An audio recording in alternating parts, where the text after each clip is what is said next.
Yo people, what's up? This is Malcolm Extreme, the content machine, coming at you with the very first episode of the Main Loadout Podcast. You're on the channel. I'm glad you guys can join us for this debut episode. I'm your host, Malcolm Extreme. As I said before, the content machine. Got my own channel. The link will be in the description if you guys are looking for it. I make reaction videos. I make gaming videos, of course. And I get a little experimental once in a while. I try to do my own thing. You know, I like to describe myself as an entertainer. So if I play the comedian one day, please don't get offended at my jokes. Please do not get offended. I do have another host, Ming. She will be joining us for another podcast. I'm going to be, just coming out with the very first one straight off the gate. Right out the plate, straight out the gate.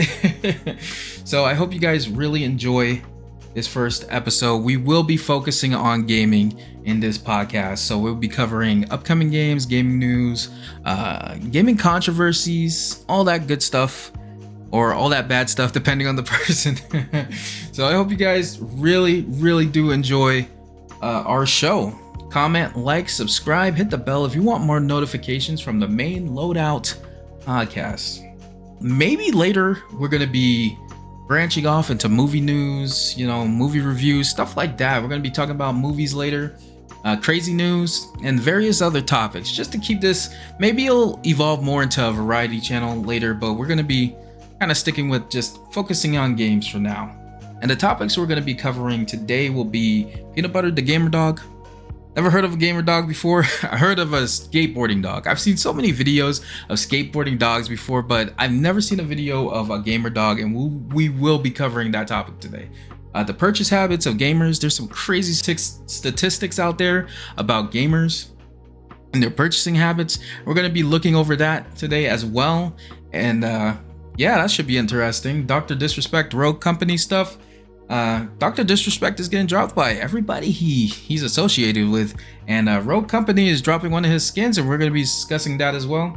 Concord, the new game Concord, is supposed to be a hero shooter kind of like Overwatch, and it just had its open beta and hasn't been getting received very well. Some people have received it well, and it's kind of a mixed bag at this point, but what's really blaring is the player count. So we're going to be taking a look at that as well. So I hope you guys enjoy the show. Let's get started. All right, for our first story, we got the story about Peanut Butter, the gamer dog that plays video games for charity. He's a Shiba Inu, one of the most memeable dogs in this generation, from like the crypto coin, the Doge coin. Do anybody remember the Doge coin craze? I remember having I didn't get it right off the bat, but I got it like right after the craze, and then it like dropped. I got it when it went back low, but it never went back high. Oh yeah, the gamer dog. The dog gained online fame after completing a video game speedrun for charity. Oh my god, the dog sped run a game. I can't believe that, man. First we have computers, now we have dogs doing it. I think it's more impressive that we were able to build a computer that could play against other people like grandmasters and stuff. It's called Deep Blue. But now we got animals playing video games. That's kind of crazy. The crowd gathered in the Minneapolis event hall in early July had spent the day watching players tackle video game challenges, but they cheered the loudest when a gamer called Peanut Butter took the stage to play the Nintendo sports game Ken Griffey Jr. Presents Major League Baseball. Oh my god, I wonder how long the games are for that video game in particular. I never played that game. Honestly, never played that game. I never had that game. I had a Nintendo 64. I had a Super Nintendo, but I don't remember much about it. I remember having like the Goofy movie on it, but I never played any of the sports games for those older consoles. And to have a dog just like sit down and just press buttons and actually beat it. I wonder if they actually made a special controller for the dog. Peanut Butter's objective was to win a single baseball game. He sped through the game calmly, occasionally wagging his ears. Okay, wagging his ears, alright. As he neared victory, the crowd roared its support in a synchronized chant. Who's a good player? Okay. That sounds like some stuff they do at the AGDQ, and this looks like the AGDQ actually. AGDQ. Awesome games done quick. And I would like watching the Resident Evil speedruns because I love Resident Evil. Then when Peanut Butter play Resident Evil. I want to see that. Then when Peanut Butter pressed his paw down on a custom controller, okay, so they did make a custom controller for him at just the right moment and hit a virtual home run for the walk-off win. The spectators erupted in glee. Peanut Butter, a 4-year-old Shiba Inu, had cemented himself in gaming lore by completing the challenge in front of hundreds of fans. He celebrated by leaping forward and trying to lick a spoon of peanut butter. Oh my god. It was the greatest moment of my life, James Stephens, Peanut Butter's owner, told the Washington Post. Wow, man. All right, everyone, while we're here, we're gonna take a little look at this this gamer dog in action, man. Go. Top of the lineup. Excellent chance to take it out. Go. and the crowd goes wild. He just put his paw down. I guess. Wow. I don't even know if the dog actually comprehended what exactly happened there, you know. But yeah, hey, yo, he did it. Stephens, a Las Vegas-based electrician, goes by the name JSR online, hosts live streams where he plays video games and takes on the specialized challenge of speedrunning, completing games or a specific objective within a game as quickly as possible. So he shared his hobby with his pet. That's pretty cool. He didn't think he'd share his hobby with a 4-legged companion, but he did. But when Stephens bought Peanut Butter during the coronavirus pandemic, he realized the 4-month-old pup was remarkably calm and obedient. See, I wonder if that's one of the temperaments of a Shiba Inu. I really do, because like dogs in general, they're just a spectrum of different tempers and different habits and stuff like that. So I wonder, what's the intelligence scale when it comes to Shiba Inu? A month after Stephens began training him, Peanut Butter could wander without a leash, sit, and respond to other basic commands. I kind of thought, okay, this dog is special, Stephens said, but you know, even at that point, nothing really crossed my mind about him playing a video game. And he went out and he made his little Shiba Inu play a game. So you gotta experiment with things like this. You gotta experiment just a little bit. Stephens cobbled together a custom oversized controller using balsa wood and buttons. So that's what he did to kind of make that custom controller from an arcade machine large enough that Peanut Butter could easily press them with his paws. Oh, that's pretty cool. Got started on Gyromite. Now Gyromite is a game I never heard of before. Again, I guess that's just like one of the older Nintendo games I never got around to. Came out in 1985 for the Nintendo Entertainment System. Only required the player to alternate between pressing 2 buttons to lead a character through a maze of pillars. A child could play it. So that's how he got Peanut Butter to do it. That's pretty interesting. It would be cool if, you know, we could train our animals to play like more complex games, like actually like go against us in video games. Can you imagine the dog wouldn't even shit talk to you. The dog wouldn't even shit talk. I guess the most it could do is just bark. But what if a dog was kicking your ass in a video game? That'd be nuts. That'd be absolutely nuts if a dog had a capacity, or any animal really had the capacity to play video games like us. Even if it's with a special controller. But yeah, that's Peanut Butter. Peanut Butter, the speed running dog. This world gets crazier and crazier, man. What else can we do? Now I want you guys to ask yourself, how often do you actually spend money in game? How crazy are you when it comes to in-game purchases?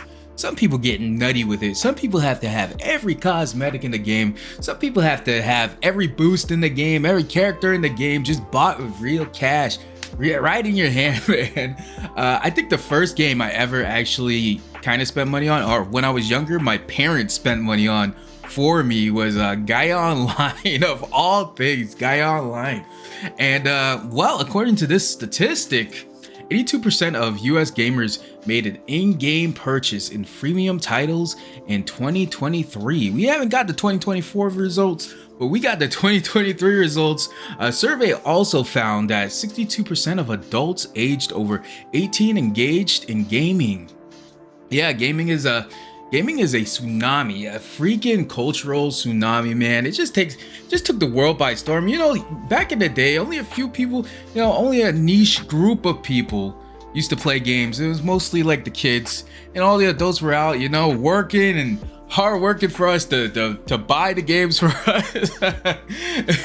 But now, as adults, we're the ones, you know, buying games, playing games, just going into this realm of escapism, and it's become a tsunami of gaming culture, really. And people are spending their money in games. A new report has found that 82% of American gamers made an in-game purchase in freemium titles last year. If you guys don't know what freemium is, it's pretty much free to play games, but you know, they have microtransactions in them to like support the game or just rip you off. Hey.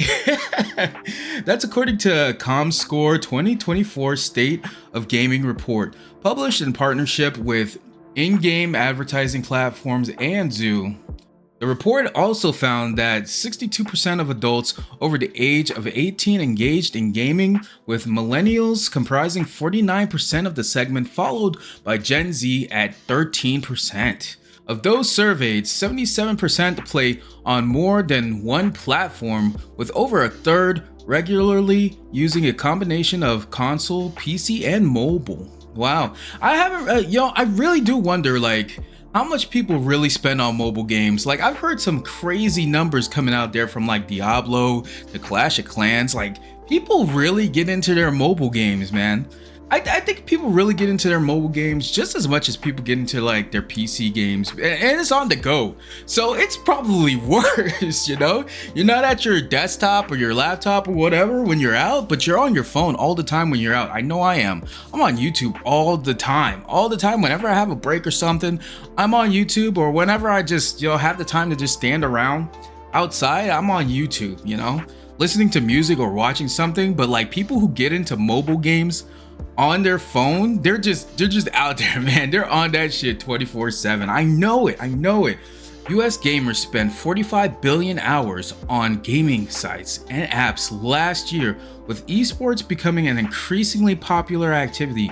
Yeah, esports really came into its own, especially with League of Legends, man. When I was back playing League of Legends, and once the esports scene started popping off, man, I was watching that shit, man. It was like watching a freaking dynamic chess match, man. You never knew what was gonna happen, man. There were so many combinations of characters, so many things to do. Esports just really took off.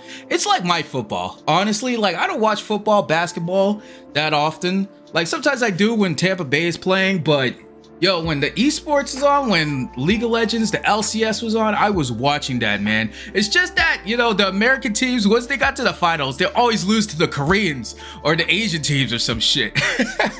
That's the only thing that pissed me off. I was like, okay, we got this far, but we're not gonna be SK Telecom, bro.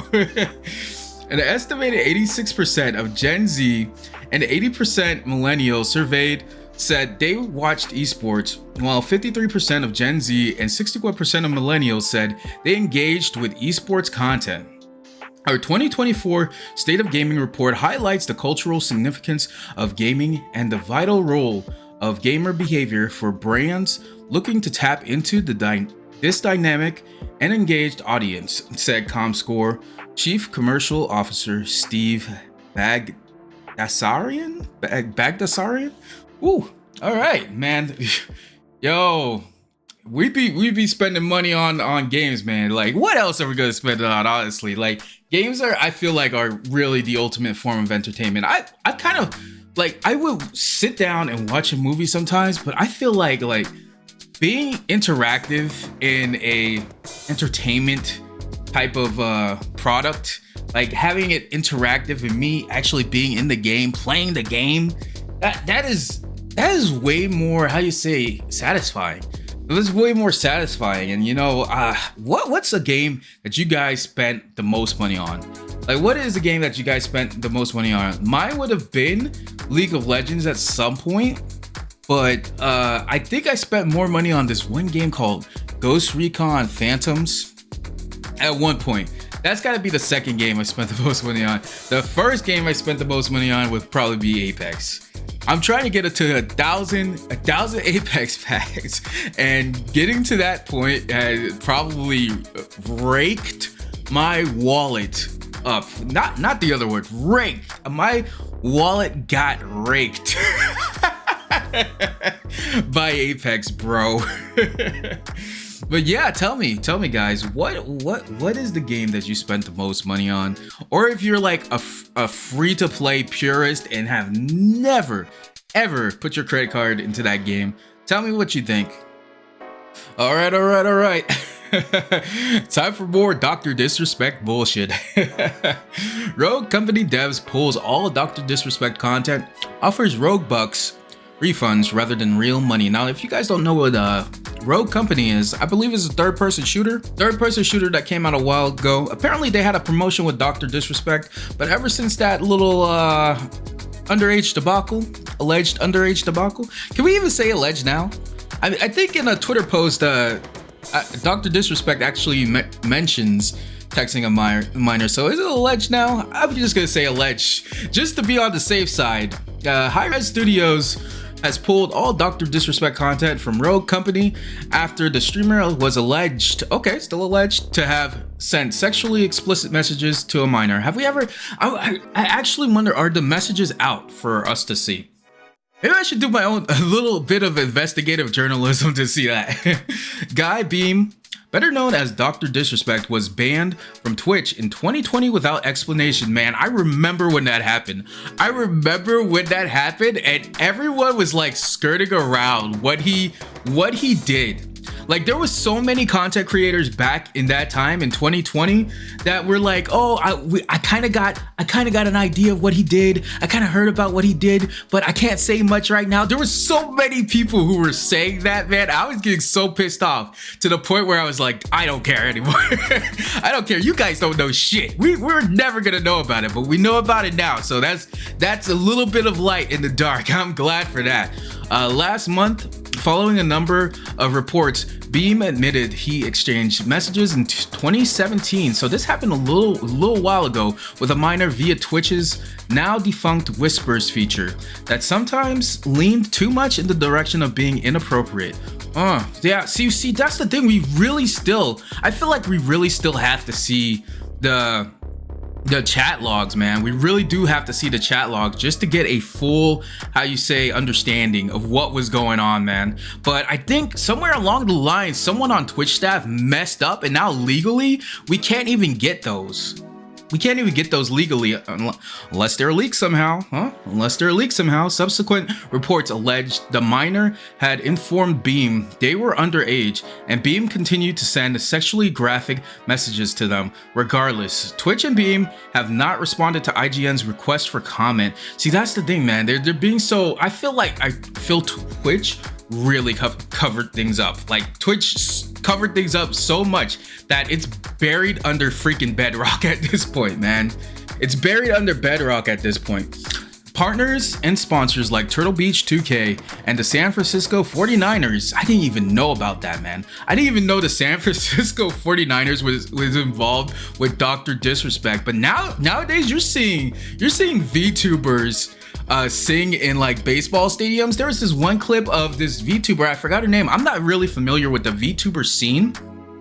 I forgot her name. She was actually singing Take Me Out to the Ball Game. Everybody was singing along with her. It was a good little time, man. Subsequently cuts ties with the streamer. Midnight Society, the game studio Beam co-founded, also terminated its relationship with him, and monetization on his YouTube channel was suspended. Now, another video game Beam was affiliated with has taken steps to distance itself from the streamer. Yep, and it's Rogue Company.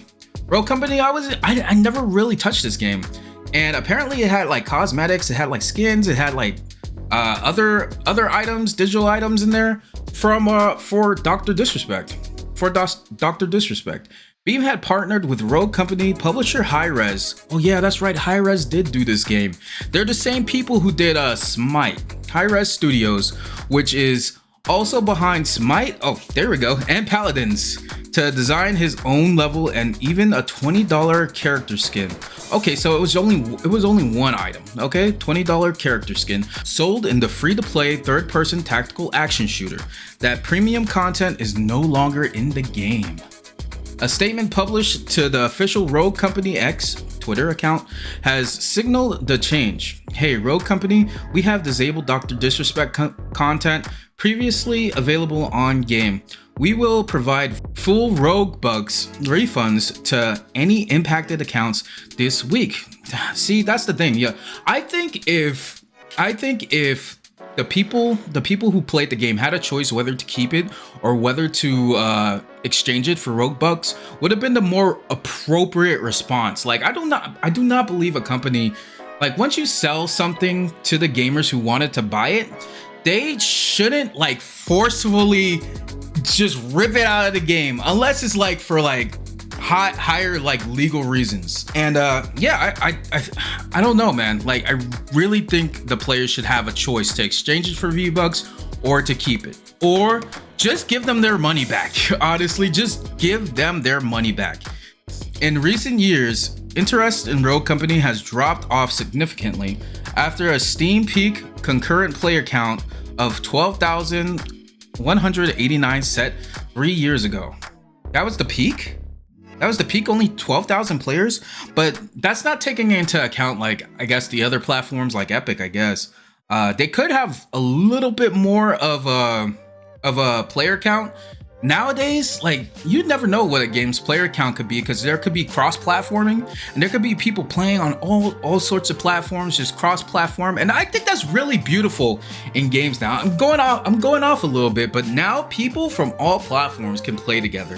And I think that's great. So like, a game can truly, like, if it has a good player base, can truly never really die, you know? Rogue Company now averages just a few hundred players on Steam's platform, with 236 concurrent players at the time of this article publication.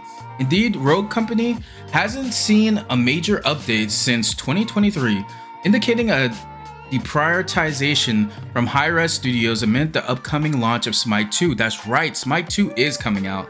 Funny story about Smite, I actually played Smite 1 for a little bit with some friends, because I have friends that were really into Smite, man.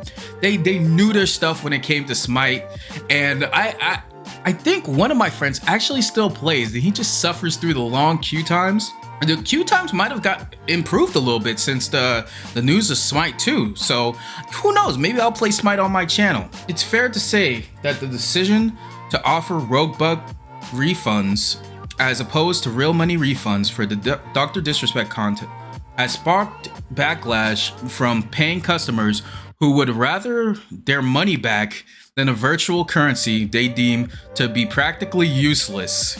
Some have taken to Rogue Company's Steam user reviews, which are down to mixed, for recent reviews to complain about the situation. Yeah, I would imagine.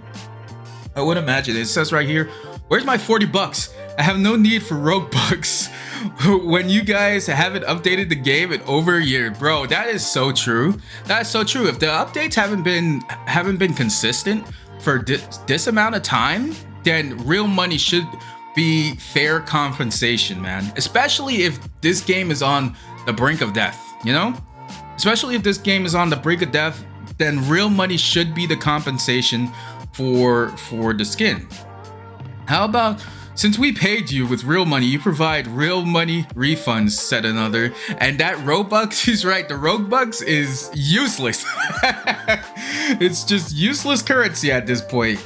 Meanwhile, Beam hasn't issued a comment since his last stream, in which he played Elden Ring DLC Shadow of the Erdtree almost 2 weeks ago. Yeah, Elden Ring's been popping off as well. So yeah, Rogue Company, get your shit together, man. And Dr. Disrespect, man, I don't know about Dr. Disrespect, man. Like, he's made too many. He's got all this money. Why are you making these mistakes, man? Why are you making these colossal mess ups, man? You done messed it up. You done fucked it up, bro. You really did, man. I can't believe it. Yo, I honestly think, like, when it comes to the Dr. Disrespect situation, he's probably gonna have a couple more people drop him. I know, like, all his inner circle probably dropped him already. What can I say? Maybe in 6 months' time, Dr. Disrespect might come back and stream, and everybody will forget about it. Who knows? I think people are so so accustomed to just forgetting shit nowadays. People are so accustomed to forgetting things nowadays. Not usually when it comes to a kid. Like if a content creator goes after a kid or do something really, really freaking heinous, like usually people don't forget. And that's the silver lining of this. Usually people do not forget it. But I have the strangest feeling that some people are just gonna let this just go under the rug, you know? Let this just go under the rug. Who knows? Who knows? Maybe in 6 months you can come back as a 6'8" trans woman and be accepted into the rainbow community, bro. I bet they'd love to have you, a 6'8" trans guy or trans woman. Who knows? Dr. Disrespect might do that. He just, I don't know. Anything's possible in this world, man. I don't know, man. Let me know what you think about, Rogue Company. They should definitely give the money back to their players if they're gonna take content out of the game. They really should. And hey, let's move on to the next topic, shall we? All right, everyone, we're moving on to Concord, a fairly new game, supposed to be a Overwatch type game. I seen maybe a little bit of gameplay of this game, and it looks just like Overwatch, which could be to its detriment. I remember seeing a clip of Asmongold kind of going over the cutscene, one of the cutscenes, and it looked kind of polished. It looked pretty polished. It looked really good, but you're not gonna sell a game on its cutscenes alone. You're gonna have to have some unique gameplay. And it seems like Concord is having trouble getting on his feet, as far as I can tell. There's already concern over Concord's player count as open beta begins. Concord's open beta begins today. That's the 18th of July, which was pretty much yesterday, on PS5 and PC, welcoming anyone and everyone into the hero shooter fray. But this celebratory moment is in danger of being overshadowed by talk of the game's player count. Indeed, the previous early access beta, which ran from the 12th of July to the 14th of July, reportedly struggled to attract a PC audience. User numbers on Steam, as per our Steam database, didn't paint a pretty picture, which the beta pulling just over 1,100 players at its peak. Now that's not really good for a new game.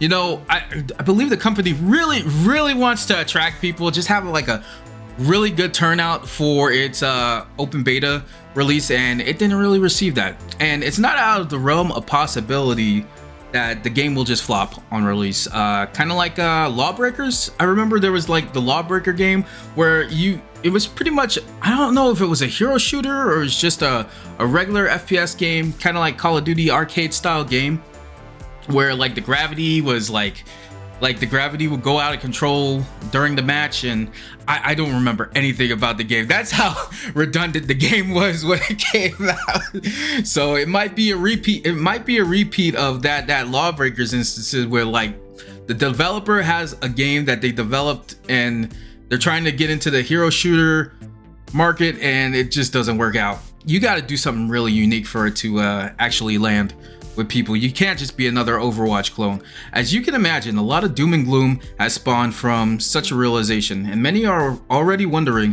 whether Concord's going to be dead on arrival once the full game drops on the 23rd of August. However, while there's no denying that the Steam numbers are somewhat concerning, we do think detractors are jumping the gun. After all, we don't know how well the early access beta performed on the PS5. Yeah, that's true. There needs to be more data when it comes to consoles, and more data when it comes to like other gaming publisher platforms that people download games from, because those statistics would be really useful. And there's the simple fact that getting into said beta required a pre-order on the platform of your choice. Getting into the beta required a pre-order. Maybe that was a problem. Maybe that was actually a problem. Like, I know people don't want to fucking pre-order games nowadays. Like, some people really do. Some people are learning, like, stop pre-ordering games because you really don't know what it's gonna be like when it comes out, man. I think the only game I ever pre-ordered and do not regret is Hogwarts Legacy.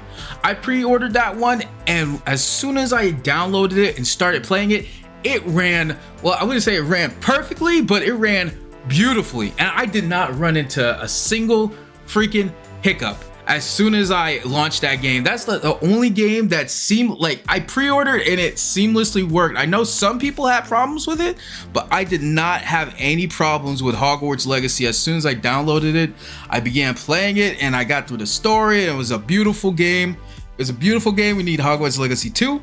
Aside from that, yeah, people don't want to pre-order games. Yo, that's gonna kill some of the AAAs. Like, people are gonna stop pre-ordering games, and I think Concord had this problem.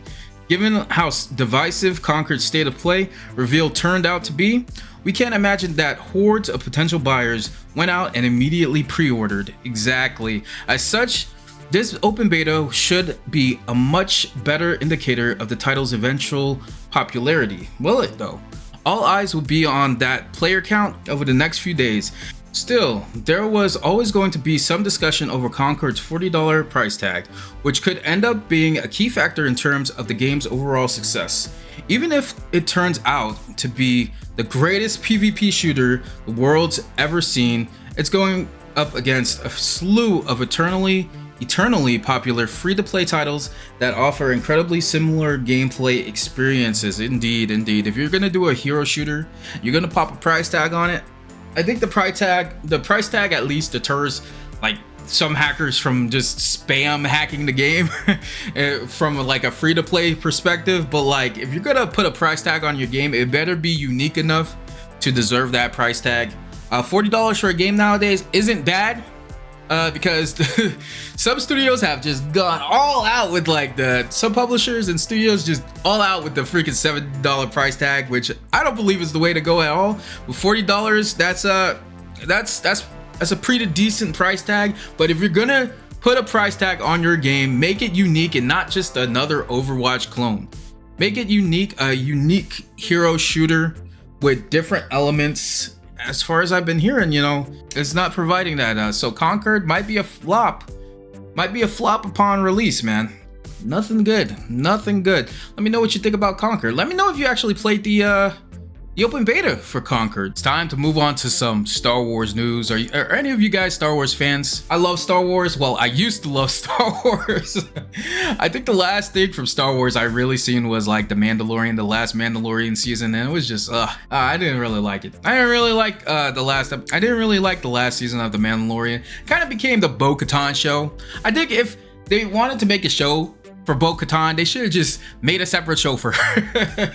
Instead, I felt like the main character of the Mandalorian, Din Djarin, I believe that is his name. He got in the back. He was put in the background a lot. I feel like he was put on the back burner a lot in the last season, which really bothered me. Ubisoft's Star Wars Outlaws is coming out very soon, on August 30th, and people are already citing complaints about the game. Ubisoft shoots down delaying Star Wars Outlaws over widespread graphics complaints. The level of quality of the world and the experience is really high. Now, as far as I'm concerned, as far as I know, this is going to be an open world game. It's going to be sort of like a semi-linear open world game for Star Wars. Some of the features there is it takes place between The Last Jedi, not The Last Jedi, The Return of the Jedi, and The Empire Strikes Back. So it would be interesting to see the story elements from those movies kind of seep in and around the game as you progress.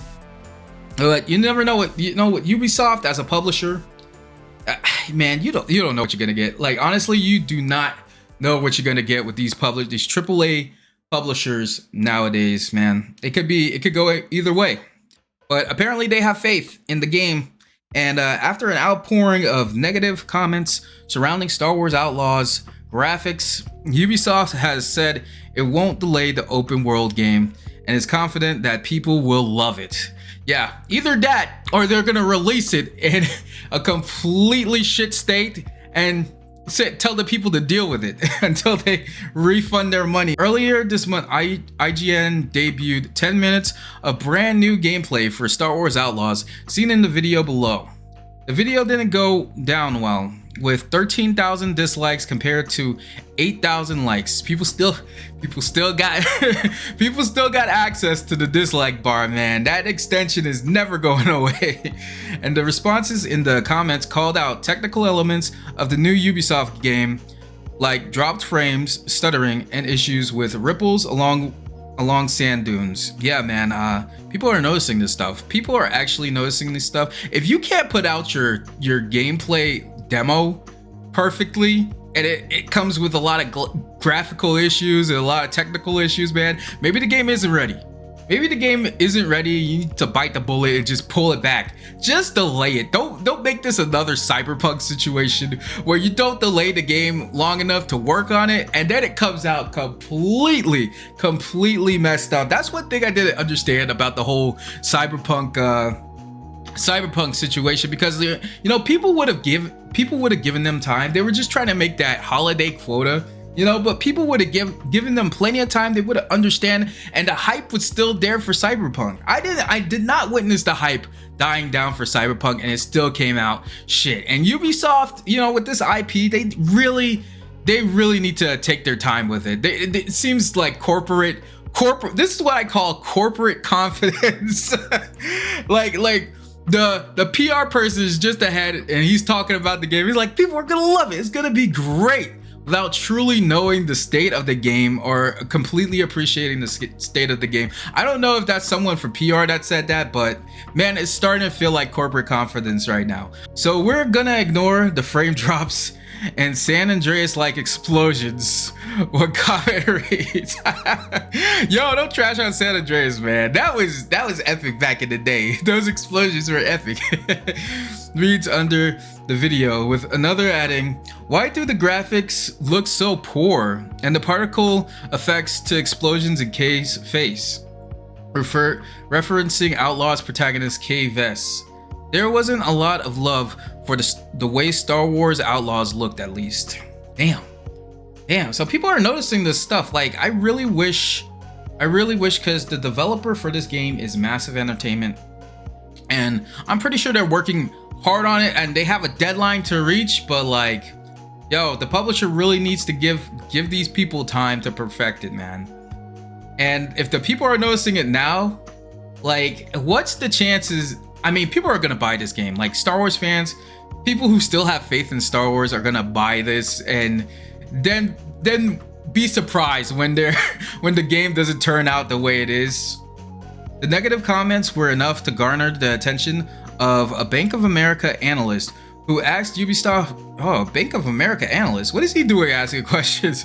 Who asked Ubisoft leadership during a conference Q&A call earlier this week whether the company would consider delaying the game over the responses. The game has gone gold. Oh, the gone gold, man. The gone gold to gone bronze.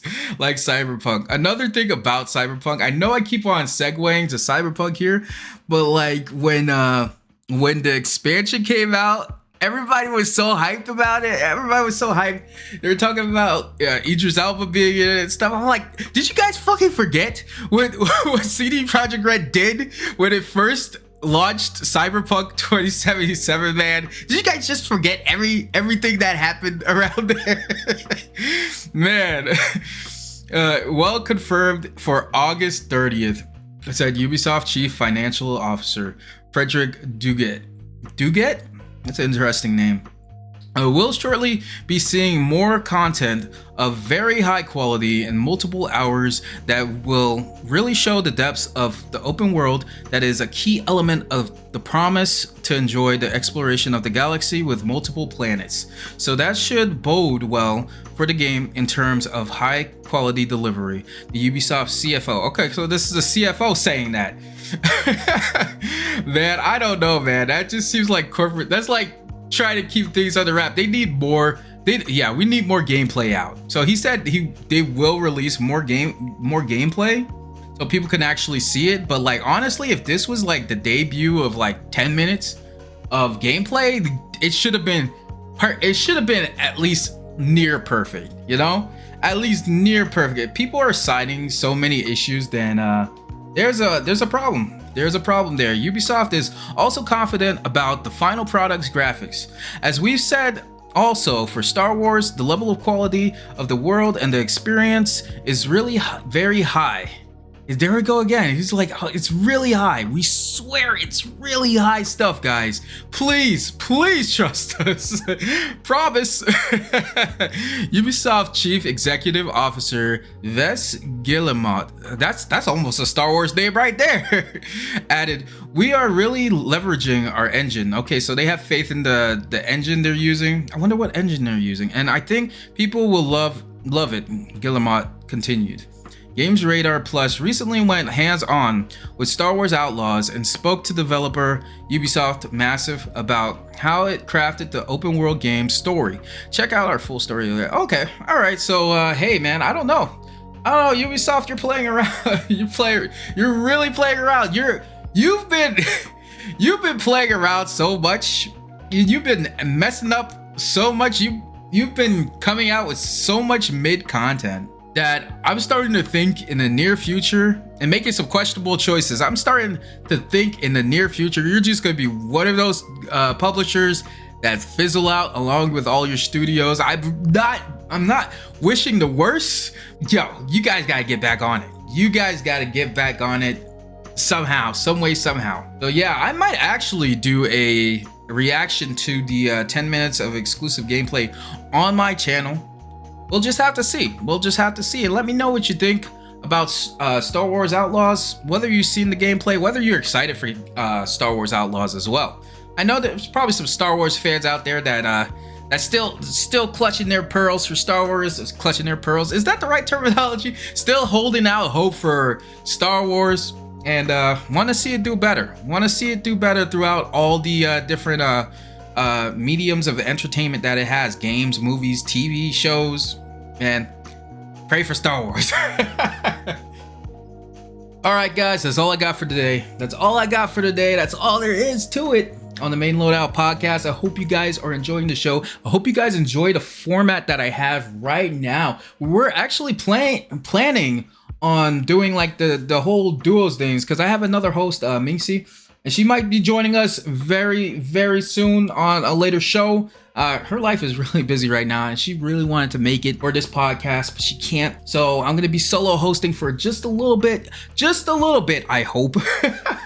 So yeah, I'll just be trying to bring you guys gaming updates, gaming news, upcoming games, stuff like that. That's really going to be the core foundation for now. And like I said in the beginning, we're going to try to branch out and cover movies. We're going to cover crazy news, and if we do get political on this channel, I'm gonna try to be as neutral as possible, because there's a lot of crazy stuff going on in politics as well, but we're not gonna cover any of that. We're gonna keep it nice and fun in the gaming space for now.